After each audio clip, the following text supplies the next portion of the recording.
जैसा कि आप लोग जानते हैं कि पवन सिंह ने सुबह ही सुबह ज्योति सिंह के ऊपर एक पोस्ट लिखा था। खैर इनडायरेक्टली ही लिखा था कि ज्योति सिंह जब महाकुंभ गई थी फ़ोटो को लेकर पवन सिंह के, तो उन्होंने लिखा था कि आजकल धर्म को लेकर भी इस तरह से मज़ाक उड़ाया जा रहा है, पर्सनल जाया जा रहा है। इस तरह की बहुत सी चीज़ें लिखी थी और कमेंट में भी ज्योति सिंह के बारे में बहुत अच्छे बुरे दोनों तरह के कमेंट्स आए थे। केवल ज्योति सिंह महाकुंभ गई थी और अपने पूरे परिवार के साथ, और वहाँ पे पवन सिंह हमेशा से ऐसा होता है कि ज्योति सिंह जब भी कहीं जाती है, इस तरह का धार्मिक काम होता है, जैसे आपको क्या कहते हैं, करवा चौथ पूजा हो गया, चाहे ये हो गया जहाँ पे महाकुंभ में पति-पत्नी जाते हैं साथ में, तो पवन सिंह नहीं पहुँचा था। उनका फ़ोटो लेकर के महाकुंभ के पवित्र नदी में उन्होंने डुबकी लगाई।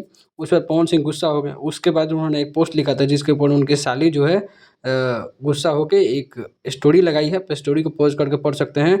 जैसा कि उन्होंने लिखा कि ज्योति दीदी का फ़ोटो लेके डुबकी लगाना भक्ति भाव से मज़ाक बन गया, तो चुनाव के टाइम सिंदूर लगाना क्या था? वो भी ज्योति दीदी की फीलिंग के साथ मज़ाक ही था।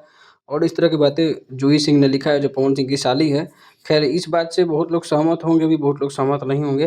ख़ैर पवन सिंह ने जो पोस्ट किया था उसके प्रतिक्रिया में ये जूही सिंह का पोस्ट आया है, जो ज्योति सिंह की अपनी बहन है ख़ास। अपनी राय ज़रूर दीजिएगा। मिलते हैं अगले वीडियो में अगले अपडेट के साथ। तब तक के लिए थैंक यू।